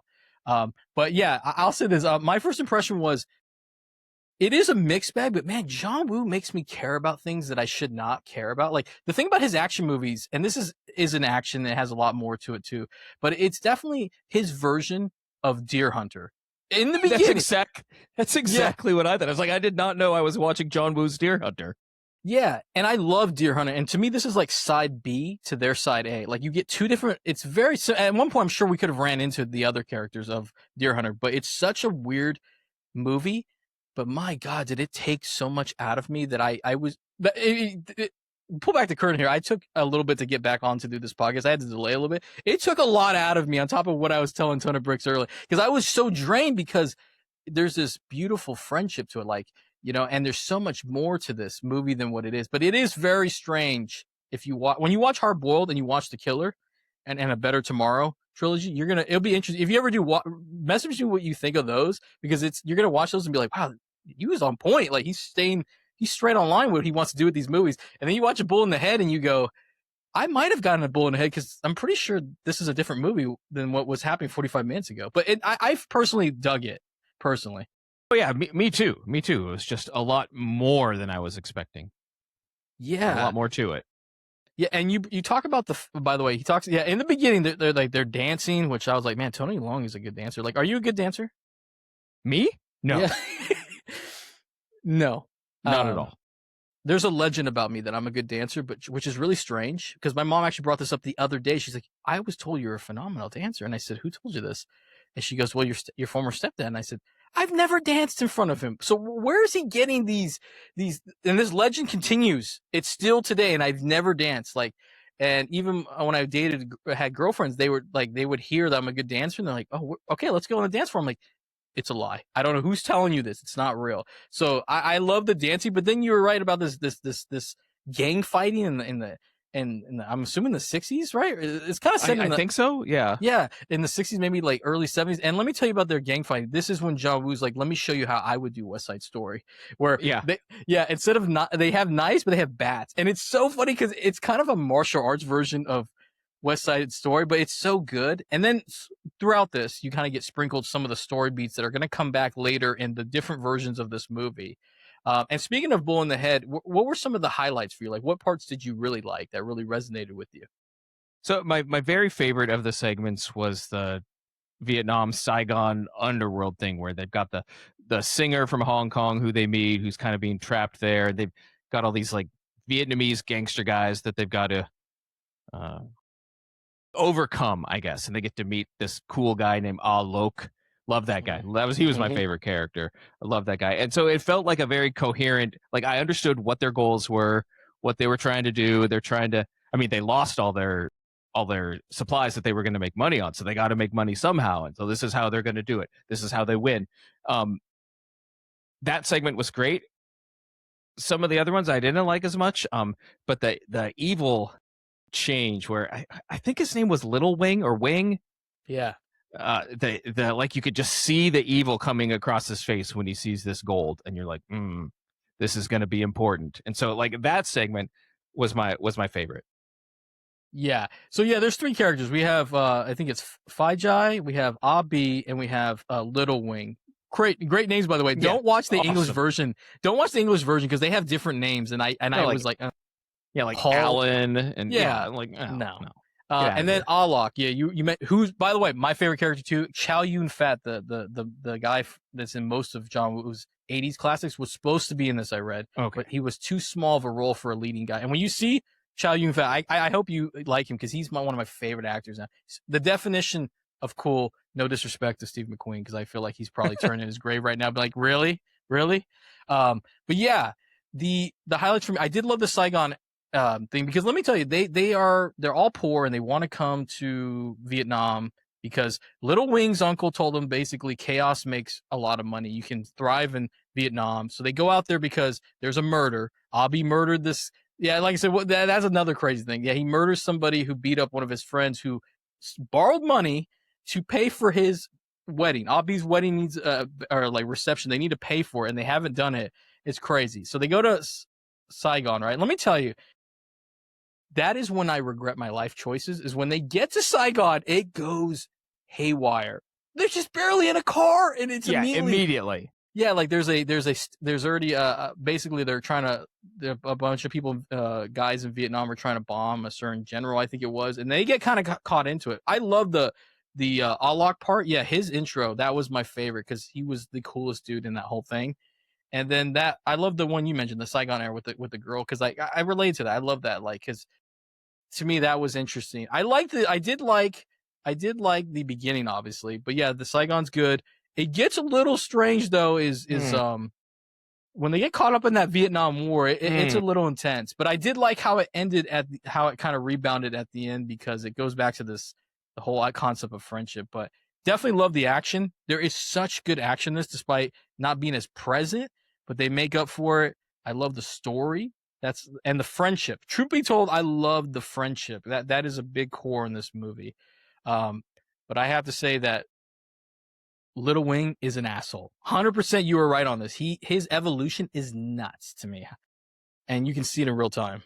Yeah, I did like the friendship too. It's almost like Shakespearean, right? These guys, like Romeo's best friend murders somebody on accident. They got to flee the city. It's ride or die, right? They're sticking with each other until the complications of, they're poor, right? And Little Wing sees his chance. He's like, I'm not going to be poor anymore. And so to go back just a little bit, I think my single favorite action sequence was that bomb right when they got to Vietnam. The whole thing is just like turns it up 3 or 4 notches. So the bomb goes off. They manage to get away, but they get wrapped up by the police and almost executed. Like, this really was the tensest part for me. Like, I'm watching this, like, one of these guys could get shot right now, right? They could take the titular bullet in the head. They don't, but the terror of all that, like, really just had me gripped, like, that whole entire sequence. And like, this movie has just changed into something really different, and I'm on board. Yeah, I mean, yeah, that's the thing about this movie is I was convinced one of them for sure was going to die. I just didn't know when. But when they get to that whole thing where they get wrapped up and they end up like having to help the guy who set the bomb off, by the way, not a good idea to help that guy. Just let him be. Yeah. Yeah. Don't do that. Yeah, when they get swept up into, I believe it was like a church school, right? The Vietnam military is like, they specifically say when they're rounding all these guys up, including our 3 guys, no press. You are in some shit when they're like, no press. And then that whole scene with the gun, yeah, that was really a good action highlight. I also love the one where they kill a guy named Useless Kwong, I think it was. What to talk about a name, right? You are not really, I'm not going to take you serious if I think you're useless. I just want to throw that out there. Yeah. You need to change your name because you can't be a boss. But like, I love that sequence because it reminded me of the John Woo things. But the explosions were pretty cool, too. But let me ask you. I know you did kind of highlight some of the things you said. There's some things you don't like. What are some of those things that you're like, I'm not a fan of? So after they get out of, or have to flee Saigon after getting the gold and killing the Little Wing's uncle and his, like, hundreds of his henchmen that were just coming in from who knows where. There's this, it turns into the Vietnam War movie, and there's a battle scene at like the Viet Cong base in the jungle that is interminable. I'm like, it was good at the beginning. Like, after a few more minutes, I'm like, they're just gunning down hundreds of these soldiers I'm assuming that many of them were the same guy multiple times because there's no way they had 500 different extras doing this. And it just goes on and on and on. Yeah, there's helicopters. Yeah, there's some cool explosions, but it doesn't actually develop the story or anything after the first couple of minutes. It's just more and more and more and more battle until you get to the really important stuff with Fai and Little Wing, which was awesome. But from the time the Americans show up to the time that happens, it seemed like it was forever of just running and machine gunning and guys falling down, and our heroes, our three friends, wearing plot armor because they never get hit despite hundreds of guys shooting hundreds of bullets. I'm like, all right, okay, I get it. That was probably my least favorite. Yeah. Wait till you see the rest of the John Woo movies, and it's wild with what's going on in there. Well, okay, so that I've seen some of his Hollywood stuff, and I don't mind the crazy, like, non-realistic stuff. This was like playing a realistic Vietnam War movie, like Apocalypse Now or Platoon or something, but nothing realistic happened in it. So it was just a weird tone, and it didn't work for me. I'm trying. You kind of pointed out, yeah, it is. I really love the movie, but it is weird because it feels like a mini series. The way it starts off from the beginning, and then it goes. But I dug it. But it was just, at one point I was just like, how much shit can you guys get into? I mean, it's unbelievable what they get into. One thing, it's funny. You said it earlier about your favorite movie of last year. It is one battle after another for these guys. I mean, at one point I predicted Leonardo DiCaprio and Benicio del Toro driving by, like, no fear. And then they're like, we need a ride. And then we would run into the Deer Hunter guys. It's such a strange thing because I heard that it was supposed to be a 3-hour cut. So I'd be curious to know what was in the rest of the movie. I heard it's more backstory, which I'm totally for, but yeah, the Vietnam was long. Yeah, okay, a 3-hour cut. Maybe you put a little bit more connective tissue in there between these. Like, they flee Saigon and then suddenly they're getting onto a boat. I didn't ever remember hear them talking about a boat before that. The boat then sinks because it gets blown up, which is just another thing that happens. But yeah, I would kind of like to see that 3-hour cut. Yeah. No, we did talk. I do have one thing. The Little Wing evolution. Like, I believe it. It is believable. But it was really fast. At one point, yes. I was just like, so you just saw guns and you immediately go, that's it. Like, I was like, there has to be a little bit more to the motive. Maybe because I'm taking acting classes. So, for me, I'm like, what is his motivation outside of getting this advice and seeing it? Like, there has to be something that really triggers. And I'm like, I don't know, man. Someone points a gun at me. I don't know if I'm that motivated. Now, if it's someone points a gun and steals something, then I feel motivated. Like, okay, I need power. This is so funny. I'm not an actor, but that's what I'm thinking when I watch these movies now. Is like, how do I figure out how to be that character? But I like Little Wing, and I actually, the acting is another highlight. I love Tony Leung is one of the greatest, best kept secrets in cinema history. I'll never understand why Hollywood dropped the ball on him. Unbelievable talent. Yeah, I loved him in this movie. This, again, exposing my ignorance of a lot of Hong Kong action movies. This may be the first time I've seen him in a movie. Definitely the first John Woo, Tony Leung movie that I've seen. And he was great. Oh, you're gonna love him in Hard Boiled. He's so cool in that one. Yeah, I love that, man. I'm so glad you came on this podcast. I'm so glad we're talking about John Woo. Look at me, when it's not John Woo, I'm not this amped up. But when it comes to John Woo, I'm like, woo. Well, if you ever do a musical series, I want to come back on because I love musicals and I want to see you dance. Okay, yeah, I might have to do. It's funny. I will do a musical series. I have a page full of ideas that I have. Now, going back to the West Side Story thing, you and I happen to be in this movie, and we got to fight these people. Do you think that we're going to be doing? Do you think your approach to going after them is to look at the other guys, kind of parkour, hitting people with like bats? Like, is that how we're going in, or do you think you would have a better approach to start taking out some of our rival gang guys? Like, what's going through your mind? I'm like, I'm looking at you for leadership on this. Like, how are we going to beat these guys up? Well, so I don't know much about the history of 60s Hong Kong. Like, there's this whole protest scene. Yeah, I have to plead ignorance. I don't know what was going on there. I don't know if you could get guns in Hong Kong, but I don't want to hit somebody with a bat. They're going to hit me with a bat. We're just going to go home bruised and angrier and just do it again some other time. Like, I'm going to be one of those, I'm going to be them. I'm going to be like Little Wing. Give me a gun, man. That's the way the world works. I got to protect myself. I feel like shooting down a bunch of henchmen in a nightclub in Saigon. That's where I'm going. Like, none of this hand-to-hand combat stuff. No. Yeah, I think I'm with you. And then, like, I have you, like, give me a boost so I can do like a jump in the air shot because I'm a short guy. Yeah. And then as I shoot, I get up, I say, "Who's useless now, Kalan. Like, I don't know. It didn't even sound as smooth as I wanted it. But yeah, like, that's just me doing that. Okay, so my dream for this scene is that maybe we get into a little bit of the later John Woo style, and it's in slow-mo from several angles, and there's some doves flying up while we're doing like a run and gun. Oh man, that's the dream scene to be in right there. Yeah, doves. Yeah, you had me at doves. Yeah, this is what I'm thinking about during the movie. And also, like, let's say you and I are in this movie and we're broke and poor, and we have to go. I guess we're having to go to Vietnam because the other guy murdered somebody. I mean, are you excited to go to Vietnam? Be honest. So if I'm going to be honest, and I'm going to talk about me as I actually am, definitely not. So I am in general a relatively risk-averse person. So I'm like, oh no, this is dreadful. Like, I mean, I do it for my best buddy. You know what? If we got to do it, we got to do it. But no, I'm not thrilled by the idea of trying to get rich in chaos. Like, no, give me a nice stable thing to do, and you know what? I'm happy. Yeah, I mean, if I'm with you and I guess we'll have some random guy with us, I'm just like, okay, but we're gonna do this, guys. But like, as soon as that first bomb goes off in Saigon, I go, I don't know. I think I might have made a mistake. Like, I can't even talk. I'm like, I think I'm done. I almost died, and there's no press to see this. I gotta go. Yeah, just give me a job as like a Cantonese translator, work in a cafe. I don't care.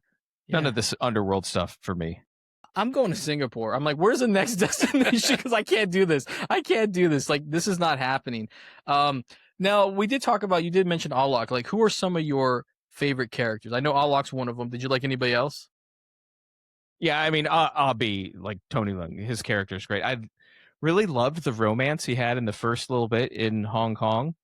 I kind of wish we would have got to see more of that when he finally gets back to Hong Kong years ago. I thought that was really sweet and nice, and then it just kind of disappeared, and I would have liked to see more of that. But his performance throughout the whole thing was great. And usually I don't like when people have to play like drug addicts or guys that are going crazy, but I can't remember the name of the actor that played Fai Chai, but I was impressed. He did a great job. Before that, he's kind of wishy-washy, you know, didn't stand out. But when he takes the titular bullet in the head but doesn't die, and you know, gets addicted to heroin, and we go down this whole deer hunter thing, I thought he did a great job with that part. I mean, I was really impressed with how he pulled that off.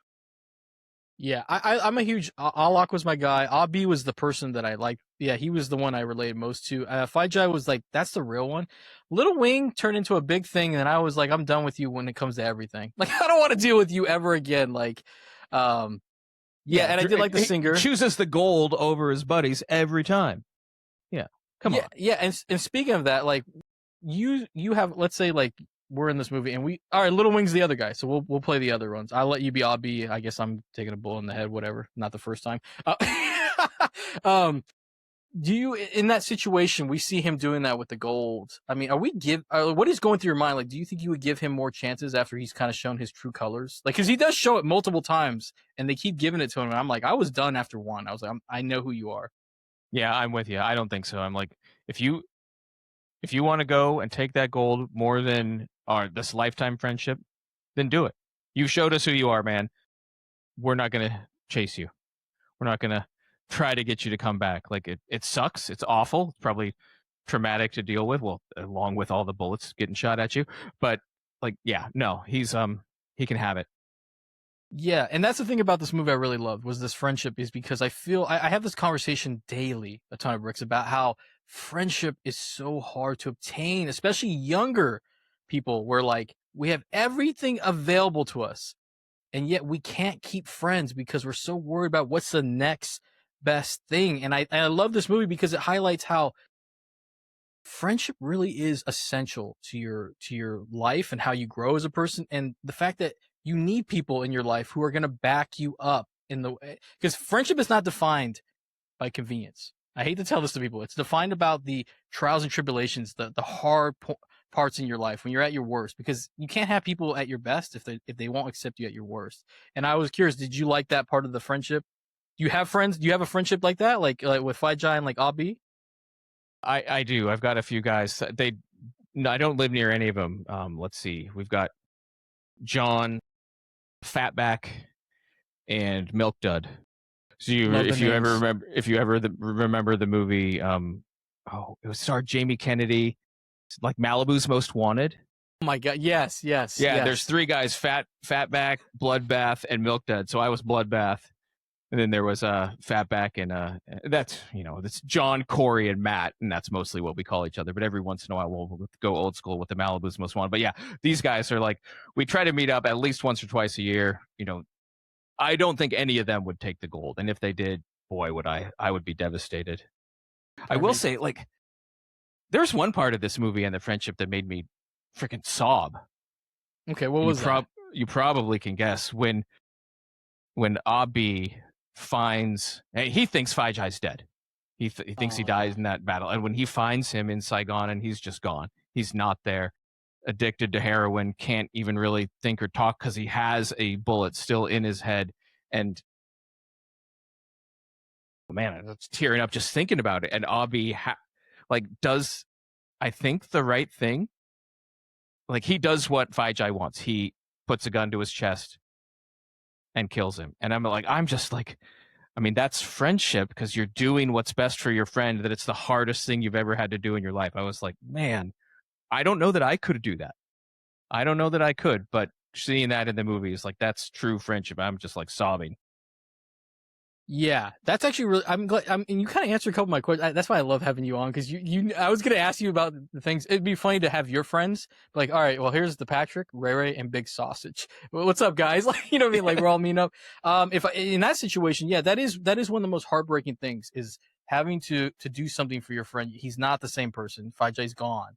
And it's because of what Lil Wing did to him, shooting in the head, but he didn't die. And that bullet is still. And when I heard that the bullet was in the head, I go, oh, that's why it's called that movie. I kept wondering. Movie. Yep. Yeah, I did the Leo thing from Once Upon a Time in Hollywood. Yeah, I don't know if I could. I mean, then again, I always think about zombie apocalypse. When The Walking Dead was real big, someone asked me, like, could you kill somebody? And it never felt good to say this in front of the people that they were asking me. I'm like, absolutely. And I remember everyone be like, wait, what? And I said, I don't want to do this, but I said, if push comes to shove, I mean, and you need, it's like, I got to take you out, I will. So I guess for me, Ray Ray would be the one.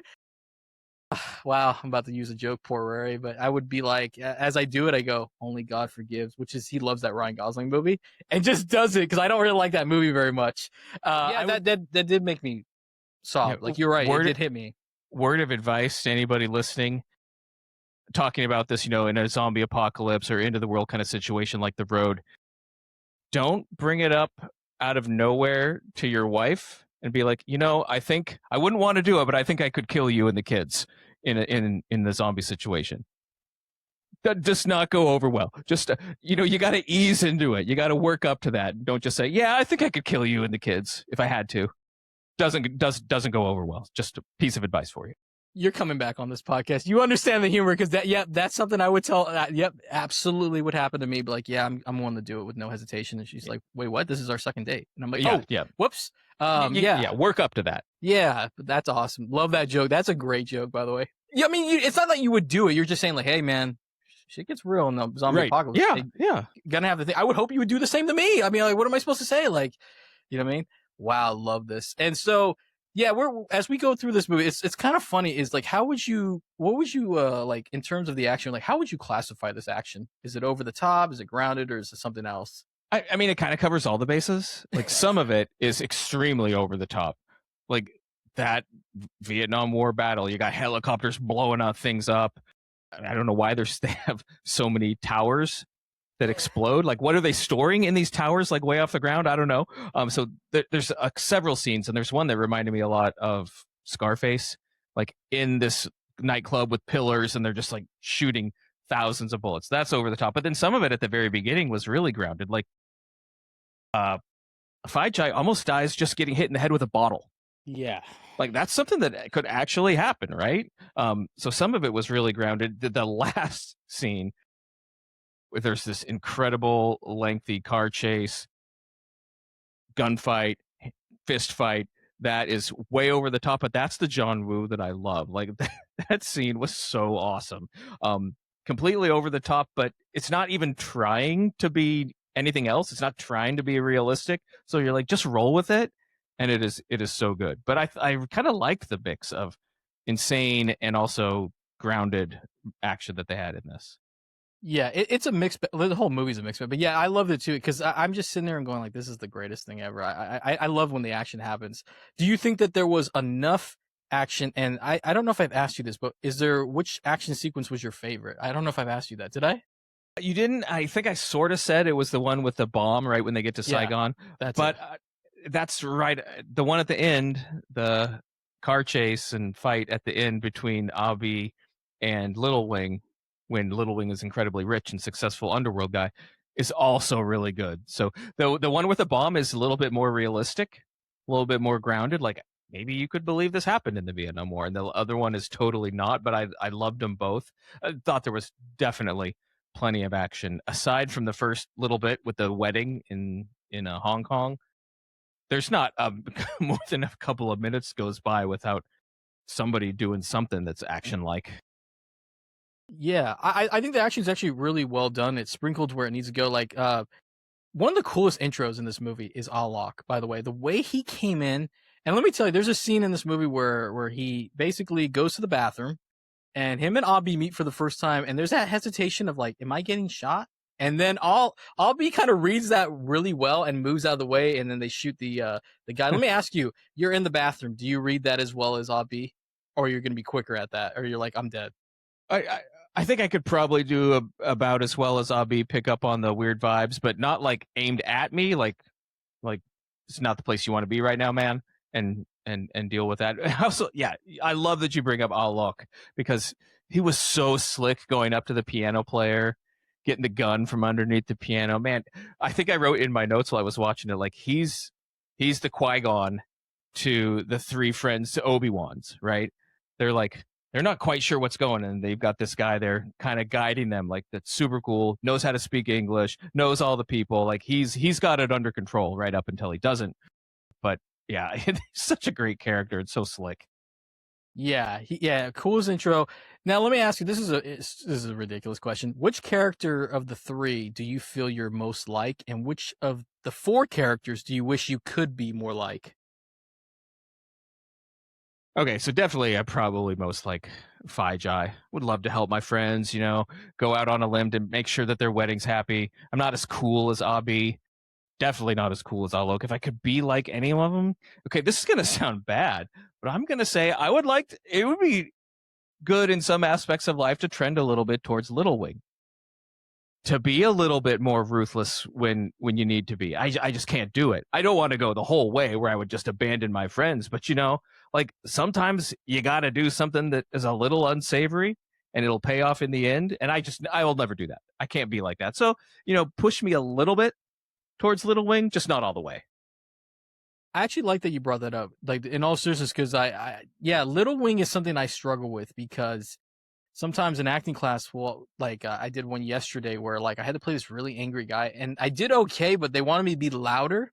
But I did something else because like the guy was super tall and I'm not tall, so I was kind of like sizing him up. I was getting up in his grill, but then they're like, "Yeah, you need to like fully commit to it." And I'm like, "I'm just not that guy." And then I reenact something at the movie theater where I got really angry, and then they all go, "That's what we're looking for." And I was like, "That," and I kid you not, it was 30 seconds of me being like, "I'm gonna rip that guy's face off." And I brought it up and I threw the papers down. And they're like, "That's what we want." And I'm like, "Oh, okay." But yeah, like Little Wing, like I'm not very good at being selfish but I've been told that I need to start. You got to start taking charge. You got to be a little bit more, not like you said, like not where I'm going to screw my friends over, but like that's something I've always struggled with. So I guess I would like to be more like Alok, who's really cool. Like, yeah, he's just, but like, it's funny to say this because you mentioned about Abi. I'm more like Abi, where like I see something happen with this girl and I'm like, I got to come help her out. Like, I'm like Captain America in Civil War when he says like, I wish I could see a direction. I wish I could, if there's something going wrong, I wish I could look in the other direction, but I can't. And this is true. I won't. I will literally try to help. And I'm just like, sometimes I got to be like Little Wing and be like, no. Yeah. Yep. I love your story about acting class and getting mad. I've acted like twice in my life.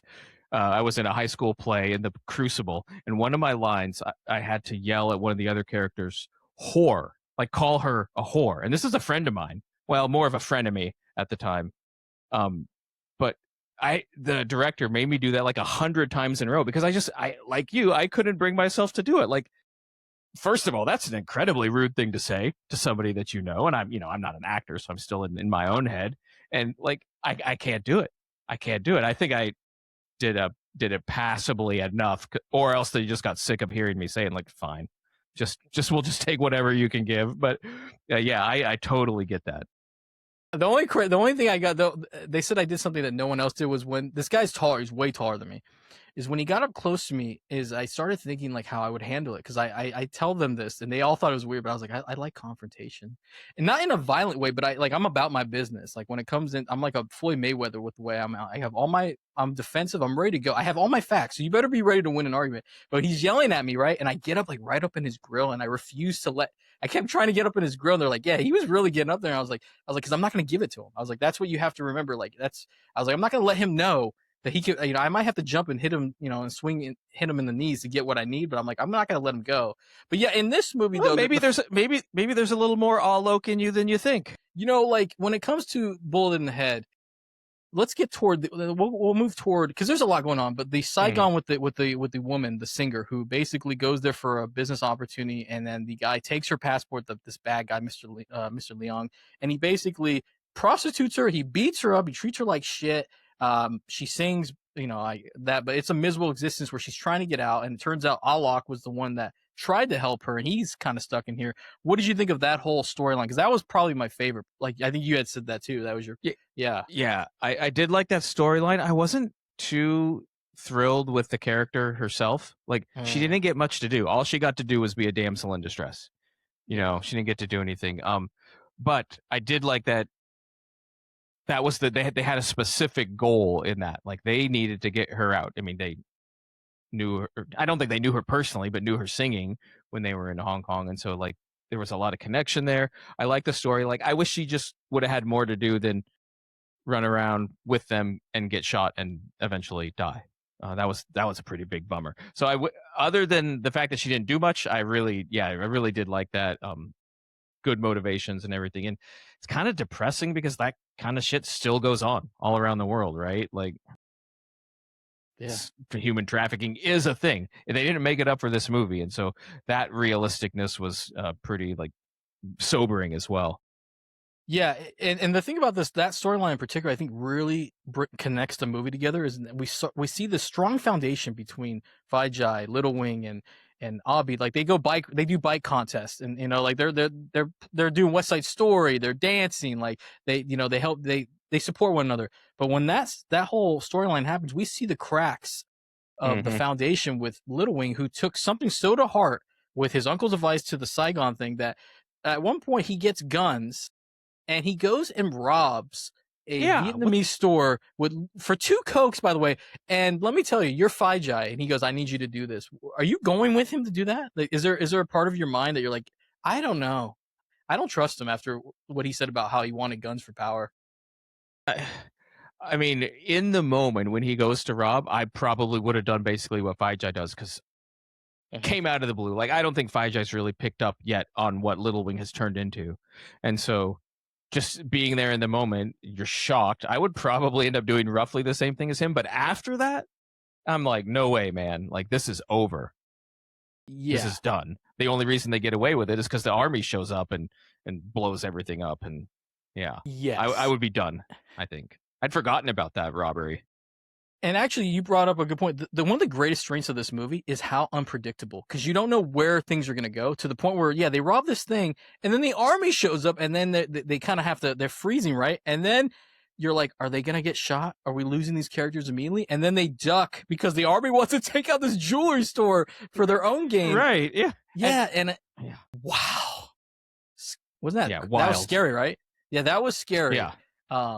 Like that is something that, like, I've never experienced, and I'm just like, I don't want to experience any of that. You know what I mean? Yeah. And so, like, the evolution of that whole storyline, that gets wrapped up in a very sad way, like you're talking about. So we're going to move to this Vietnam War and this ending that kind of brings everything to full circle, but not as, you did mention one part that I wish they focused on, but yeah, the Vietnam War is, like, extremely long. I think we kind of highlighted, I mean, it goes on so long, guys. I mean, at one point there's a checkpoint. Okay, there's a checkpoint that turns into another long thing. And it's cool, though. It's cool because it keeps you on your toes. But it definitely took away. It does lay the foundation of the friendship deteriorating, but it does get to a point where like, okay, so we get to the point where Little Wing. So Fai-Jai basically saved him after they escaped because Ah Long has joined forces with the U.S. Army and they attack this place where the three guys are held up, and he's just so consumed by his selfishness and his greed that Fai-Jai kind of basically does this trademark John Woo thing you'll see where he jumps in the air and he basically takes a bullet and he's bleeding. He wants to go back to Hong Kong, right? But there are Viet Cong that are circling the area, and Little Wing is like, you need to shut up, and then he kind of puts the coat over him, he kind of puts his head down. Let me ask you, what is your thoughts going through this as you're watching it? Like, are you expecting Little Wing to finally turn into full villain mode as this is going? As soon as he pulled out his coat, put it over his head, I'm like, oh, I know where this is going. And then the fact that it didn't go exactly where I thought it was going was what made it even better. Like, he does shoot him in the head, but he doesn't kill him, and that was just so brutal. It's like, that's actually even worse, right? Because like, Fai-Jai's injured. The Viet Cong are coming. He's not going to get away. I almost thought, oh, is this like a selfish but also mercy killing? And then the fact that he doesn't die just makes it purely selfish and like, oh, just brutal. Yeah, and Little Wing keeps saying like, this is the best thing for you, and I'm like, I don't know if it is actually the best thing for him. But you know what's crazy? In that scene though, you do see Ah Lock. The way that they haven't been friends for long, but he is very much looking for these guys. He cares about these dudes, and when he finds Fai-Jai, it's just like that's heartbreaking. Because then I'm thinking the whole time this is happening, like, where's Ah Bi? Because I know Ah Bi's going to take this harder, and of course we get to the point where Ah Bi got picked up by some monks. He's recovered. He goes back to Ah Lock's house. Ah Lock has had some facial injuries, from the explosions. And we find out that Fai-Jai survived. I didn't believe it when they said in the helicopter. I was like, absolutely not. But then he survives, and then you find out Fai-Jai is just basically a hitman, like you were talking about, for drugs. I mean, talk about heartbreaking, right? Like that really hurt. When you start this movie, you're like, these are some guys that I really dig, and then halfway through, you're like, what happened? Yeah. What? Yeah. Were you expecting him to become a hitman for drugs? No, not at all. Did not see that coming. The drug thing, that's a pretty common trope in Vietnam War movies, right? Like, heroin must have been everywhere over there. And so I've seen that before, but I've not seen the hitman thing or the actual bullet in the head making you crazy thing. I thought that was unique and heartbreaking. Yeah, and so we talked about how Ah Bi had to do the sacrifice, and then him and Ah Long depart on good terms. It was kind of a bittersweet thing, but then he goes back to Hong Kong, and I didn't expect this. Is he goes and visits his wife that he left at the beginning of the movie, and she has a baby that turns out to be his, right? That's what I assumed. That's how I interpreted it. Yeah. Was there any indication at all in that movie that she was carrying his child? Did you ever think that for 1 second? I did not, by the way. No, I mean, they had to flee Hong Kong like 1 or 2 days after the wedding, right? I don't even know if they had time. I thought it was like hours. Like maybe they could get in 1 or 2 quickies. I guess. Must have been powerful. Yeah, I thought it was somebody else's kid, so I thought she had moved on. That's my initial reaction. But then the way that everyone reacted, and I was with you on this. That is actually another thing I didn't like. It was like I kind of wish they showed more of that family life, like seeing how could he integrate back into the life, or is he still on this revenge path with Fai-Jai? And then we find out Little Wing has done really well for himself. And when those people were coming into his office, by the way, I thought for sure he was getting busted. I was like, he's getting busted because he's a bad guy, right? And then it turns out he becomes this next boss. Yeah, he's getting promoted.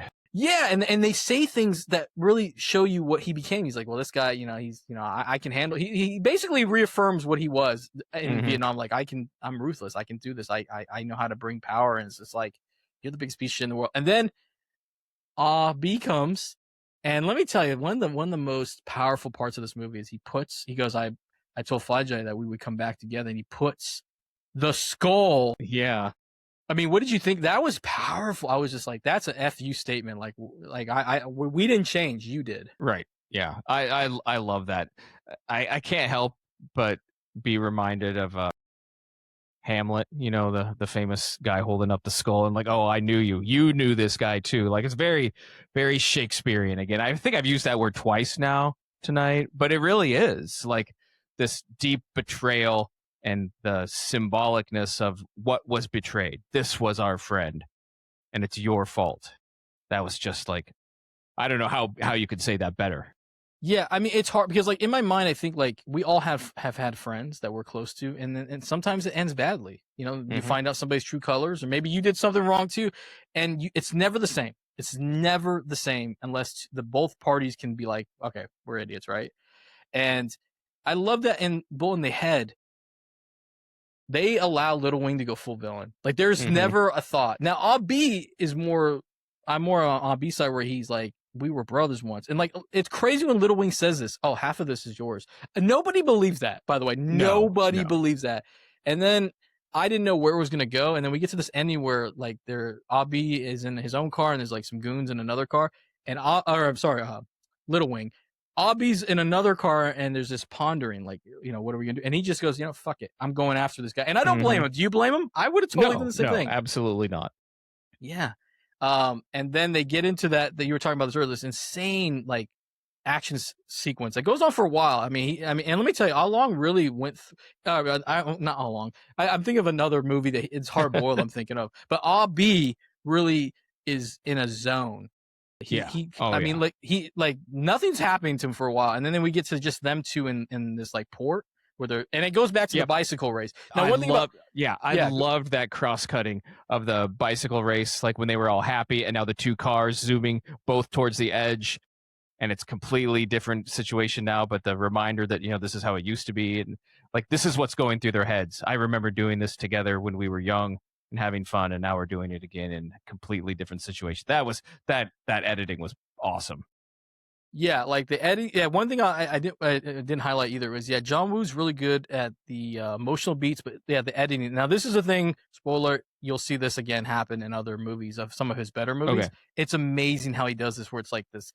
They kind of intertwines these two different scenarios to kind of like really bring home the emotions. Yeah, it's like you go back to that race and you're like, they were just in the innocence, and now it's like it's kind of like a coming of age. Like we've experienced what the world is, and it's cruel, and it went from ambition to redemption for Abi. Like and that scene was crazy because I'm not gonna lie to you, I didn't know how that was going, and it went on a little longer than I anticipated. But though I remember there's this part where he flips the car and then he kind of runs into it and it kind of explodes, and then he kind of like Abi kind of parks and there's that gun in the passenger seat, and I'm like, are you gonna grab that? And I knew when he didn't grab it, I'm like, okay, so Little Wing's coming back, and it does, and it's crazy. But the thing about it is, you kind of get the best good versus evil, because Albie still has a little bit of reservation to do this, and then you have Little Wing, who's like in total, you know, crazy mode, and it ends in a pretty crazy way where, I mean, they once hug at one point too, and then like the way that Abi takes out Little Wing. I mean, talk about mirrors. Once again, it goes back to the site. It goes back to the Vietnam War. Did you like the ending, and were you satisfied for how that went down? I really liked the ending, and I also really liked it. Just cut right to the credits. Went right to the credits. It ended, and they didn't belabor the point. They didn't be like, oh, and this is what Abi did next. No, he's walking away from a dead Little Wing, and the credits start rolling. I thought that was a really excellent way to end the movie, because you go out on top. Yeah. Yeah, and it's realistic, because at the end of the day, like, it just, that story has finally ended. The friendship has been destroyed. It's not going to go back. So, but yeah, I really love the ending. I love the action sequence. So, out of 100% rating, what are you giving Bullet in the Head? So actually, I have a handwritten journal where I do this for every movie, and this one got an 80%. All right. But like I said, my ratings always skew high. This was a solid 4-star, 80% 4-star. Like, there are some things that I would have changed about it. Could go higher. Could have been a lot worse. So I was really happy with this one.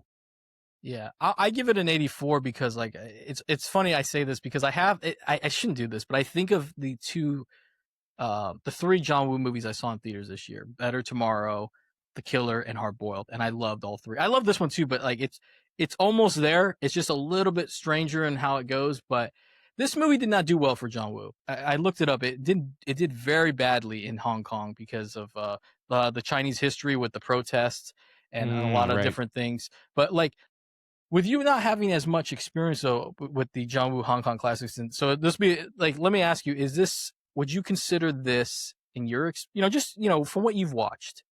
would you consider this a definitive John Woo movie? I don't think I've seen enough to say yes. Like, I liked it, but from what I've heard of all these other ones, like The Killer, Hard Boiled, and I love Mission Impossible too, Yeah. right? Probably not. It's good, but not the one that I would be. Assuming I watch all these other ones, I don't think this will be the one that I say to somebody, "You got to watch this one." I just don't. Perfect. And this is not your favorite John Woo movie, you would say at this point, with all the. Of the 3 or 4 that I've seen, like I think Face Off is better than this one too. Okay, yeah, would agree. I don't think it's a definitive John Woo movie. I think it's a definitive John Woo movie in the sense of like storytelling. It's a little Okay. crazy. Yeah, I think him understanding how to make you care about characters, like, because I really love their friendship, but I don't know. I would say it's definitive in the sense of like how he tells stories, but I definitely would not say it's a definitive action movie of the 90s. What do you think? I don't think so. No, I don't think No. so. It has made me a lot more interested and excited about watching other John Woo, Tony Leung, Hong Kong movies. So Yeah. that's a good thing. Like, I love watching movies that are like, okay, they're pretty good, but give me something to go on to. So I'm excited. Now, I didn't ask this in the intro because, like I said, we were going all kinds of places. But Yeah. do you collect physical media, right? So that's a tough question. Like, I have a lot, but Mhm. collecting can mean a couple of different things. I love collecting movies. Mhm. Like, I'm not going to buy 3 different versions, a steelbook and all this of the same movie, but I love having the movies. I had a bunch and then got rid of them because everything's streaming now. This must be 10 years ago. And that's one of my biggest regrets because now they're not. So I like to have them so that I can watch them whenever I want, not have to worry about whether it's on Netflix or Hulu or if I have to pay Apple to rent it or whatever. So yes, I have quite a few, and I guess you could say I collect them, but I collect them for the actual movies that are on there, not for the containers, I guess you might say, if that makes sense. No, it does make sense. So, like, if I was to say to you, would you? This is kind of a two-parter. Would you rewatch Bullet in the Head and possibly own it one day? I don't think so. I've got all these other John Woo movies now to watch, and so that's what I'm going to do. I maybe after I watch all of those and get a better feel for his Hong Kong style and his actors that he went back to over and over again, maybe going back to this one and see how I felt. My guess is that I might like it even a little bit less because I'm like, oh, these other ones are actually so much better. This was a kind of a bummer. But you know, if it shows up at a yard sale for 50 cents, $1.50, yeah, I'd probably buy it, but I wouldn't seek it. I wouldn't go out of my way to find it.